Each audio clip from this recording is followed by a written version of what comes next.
El Portezo Rizono como un trueno en la calle Empedrada de Triana, Sevilla. Diego, con apenas 18 años, sintió el eco de la puerta cerrándose en su pecho, como si lo arrancaran el aire. No vuelvas maricón, gritó su madre, Carmen, desde el umbral. Sus palabras cortantes como el viento de noviembre. Diego, con su mochila rida y los ojos empañados, avanzó por las calles de su barrio, donde las luces de los faroles parecían burlarse de su soledad. Había cenado con este día, su cumpleaños, el momento en que sería libre. Pero no así, no con el desprecio de su familia quemando la piel. Su delito, amar a Javier, el chico de 20 años que trabajaba en la panadería de la esquina, con su risa fácil y sus manos siempre manchadas de harina. Se conocieron un verano, cuando Diego, en el instituto, entró a comprar un malit y se quedó atrapado en los ojos castaños de Javier. Las charlas casuales se convirtieron en paseos nocturnos por el Guadalquivir, en besos robados bajo los naranjos. Pero en una ciudad donde las tradiciones pesan como los muros de la catedral, su amor era un secreto imposible. Carmen, una viuda devota de 50 años, descubrió una carta que Diego había escrito a Javier, llena de promesas y sueños. La reacción fue inmediata, un ultimátum. O dejas esa vida, o te vas de mi casa. Diego, con el corazón en la garganta, eligió la verdad. Y ahora, bajo el cielo gris de Sevilla, cargaba con las consecuencias. Camino hasta el río, donde el agua reflejaba las luces de la ciudad. Se sentó en un banco, abrazando su mochila como único refugio. No tenía a dónde ir su padre, fallecido cuando Diego tenía 10 años, le había dejado recuerdos borrosos y una herida que nunca sanó. Carmen siempre decía que la casa, un piso antiguo en Triana, era su herencia, su orgullo. Pero Diego no sabía que su padre, en un acto de amor silencioso, había cambiado las reglas del juego mucho antes. Javier lo encontró allí, con el rostro pálido y los puños apretados. ¿Qué pasó? Preguntó, sentándose a su lado. Diego apenas pudo hablar, pero las lágrimas contaron la historia. Javier lo abrazó, su calor contrastando con el frío de la noche. No estás solo, susurró. Vamos a salir de esta. Diego no lo sabía, pero en algún lugar, en un despacho notarial al otro lado de la ciudad, un documento olvidado esperaba para cambiarlo todo. Javier vivía en un pequeño apartamento en el barrio de los Remedios, un lugar modesto con paredes descascaradas y un balcón que daba a un patio lleno de macetas. Levo a Diego allí, ofreciendo un té caliente y un sofá donde pasar la noche. Puedes cuidar todo el tiempo que necesites, dijo Javier, mientras removía el azúcar con una cuchara gastada. Diego, aterrado, miraba las grietas del techo como si pudieran dar respuestas. ¿Por qué me odia tanto? Murmuró, pensando en Carmen. Javier se acercó, tomando su mano. No te odia, te admiro. Pero eso no justifica lo que hizo. Los días siguientes fueron un torbellino. Diego buscó trabajo, pero sin experiencia en estudios terminados, las puertas se cerraban. Javier, con su salario de panadero, apenas cubría el alquiler, pero compartía todo lo que tenía. Por las noches, se sentaban en el balcón, planeando un futuro que parecía imposible. Algún día tendremos nuestra propia casa, decía Javier, señalando las estrellas. Diego sonría, pero en su interior, la herida seguía abierta. Una tarde, mientras caminaban por el mercado de Triana, Diego vio a su madre de lejos. Carmen compraba arañas, su rostro endurecido por la rutina. Él quiso acercarse, pero el miedo lo detuvo. Y nunca me perdona. Lo confieso a Javier esa noche. Javier, siempre optimista, respondió, el tiempo cura. Y no, nosotros construiremos nuestra propia familia. Pero el destino tenía otros planes. Una carta llegó al apartamento de Javier, dirigida a Diego. Era de un notario, un tal señor Morales, pidiendo que se presentara en su oficina.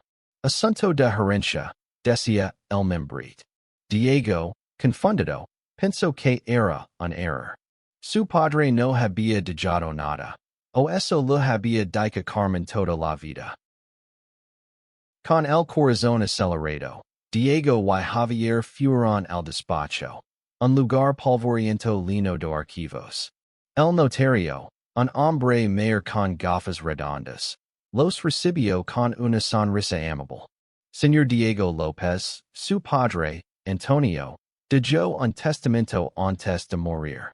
La casa en Triana, donde vivía con su madre, está a su nombre desde que cumplió 18 años. Diego sintió que el suelo se desvanecía. Que, balbució. El notario explicó. Antonio, sabiendo que Carmen podía ser inflexible, había asegurado que la casa para a Diego al alcanzar la mayoría de edad. Carmen no lo sabía.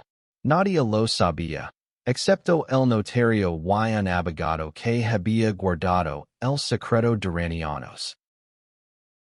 Diego salió del despacho con la cabeza dando vueltas. La casa, su hogar, el lugar donde lo habían echado, era suya. Cada ladrillo, cada ventana, cada recuerdo. Pero la revelación no trajo alivio, sino una nueva tormenta. ¿Qué debía hacer? ¿Confrontar a su madre? ¿Reclamar lo que era suyo? Javier, siempre el ancla, lo llevó a una taberna cercana. Pidieron dos cervezas y hablaron hasta que el sol se puso.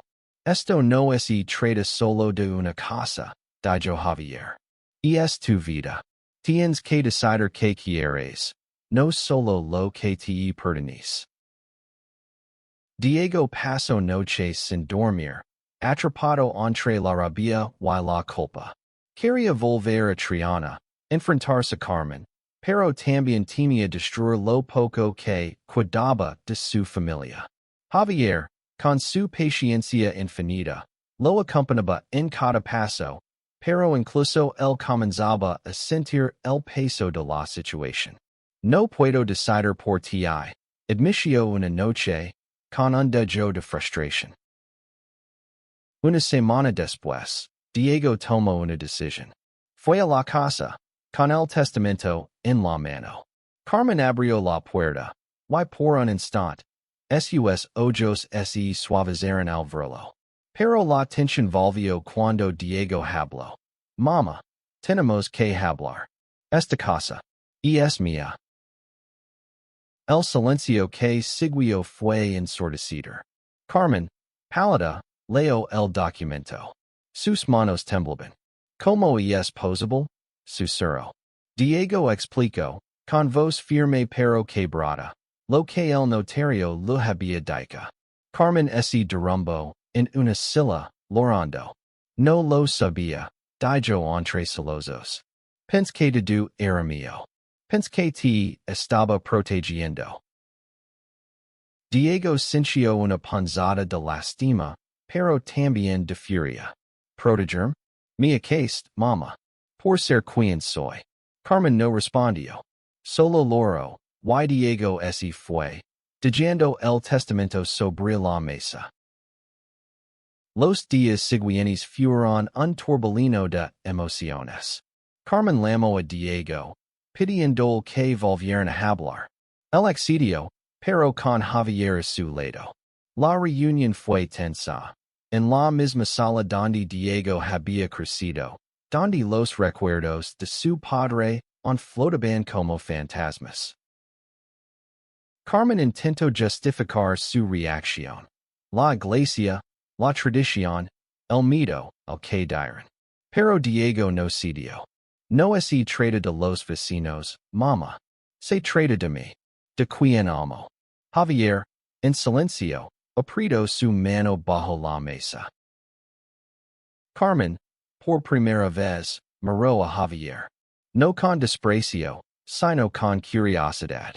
¿Tú lo haces feliz? Preguntó. Javier asintió, sin apartar la mirada. Más de lo que nunca imaginó. Algo cambió en Carmen ese día. No fue un milagro. No hay una reconciliación instantánea, pero fue un comienzo. Diego decidió no reclamar la casa aún. Le dio tiempo a su madre para procesarlo, para entender. Pero la noticia corrió por el barrio, y las miradas de los vecinos se volvieron más pesadas. Diego y Javier, mientras tanto, comenzaron a construir su vida. Diego encontró un trabajo en una librería, y Javier sonaba con abrir su propia panadería. Pero el pasado no los dejaba ir una noche. Un grupo de chicos los insultó en la calle. Recordándoles que Sevilla, aunque hermosa, no siempre era amable. Diego, herido pero fuerte, decidió que era hora de actuar. Fue al ayuntamiento, acompañado por el notario, y oficializó su propiedad sobre la casa. Pero en lugar de echar a Carmen, le propuso un trato. Vivirían juntos, como familia, si ella aceptaba quien era él.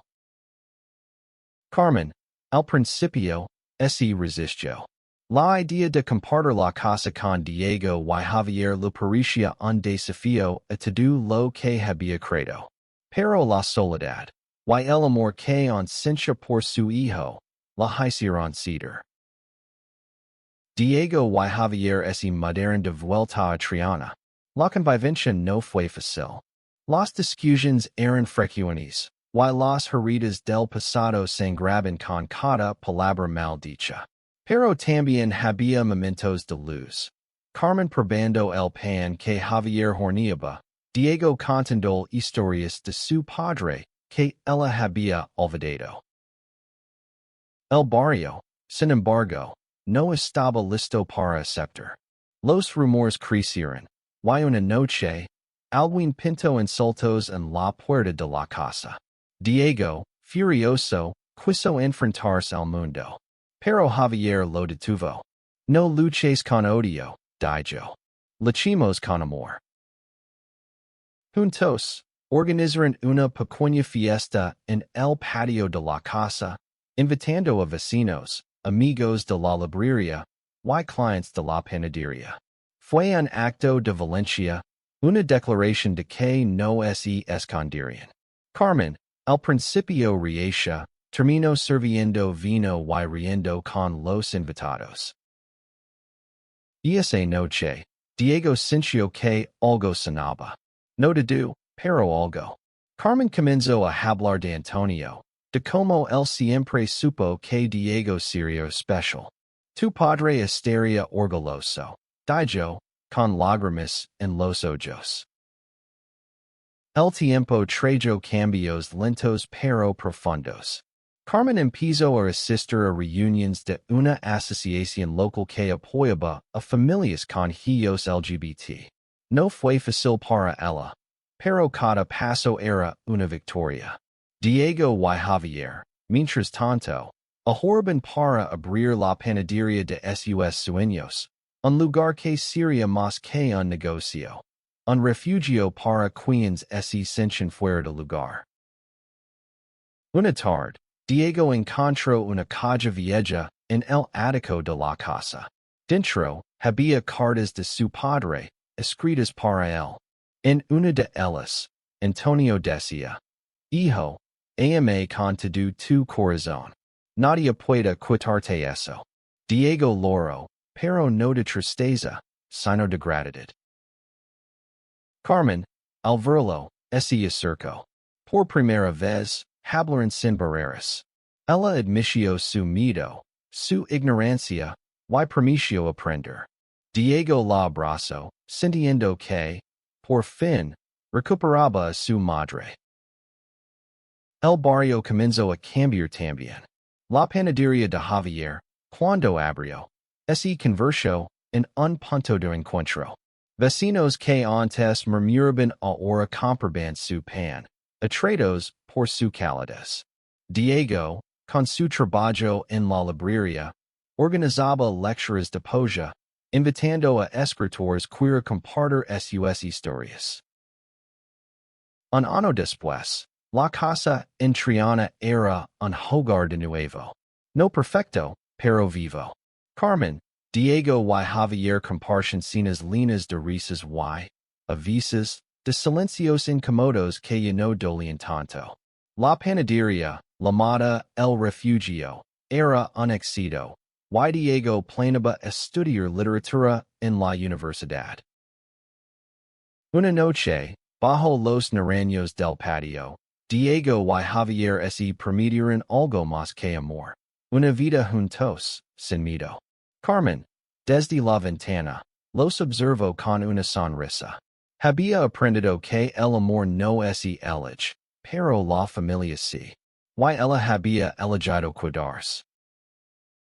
La casa, que una vez fue un lugar de destierro, ahora era un símbolo de redención. Diego, el dueño, no necesitaba un documento para saberlo. Lo sentía en cada abrazo, en cada risa, en cada día que vivía siendo el mismo. El río Guadalquivir seguía fluyendo, testigo de una ciudad que, poco a poco, aprendía a amar sin prejuicios. Y en Triana, bajo el cielo estrellado, Diego supo que, contra todo pronóstico, había encontrado su hogar.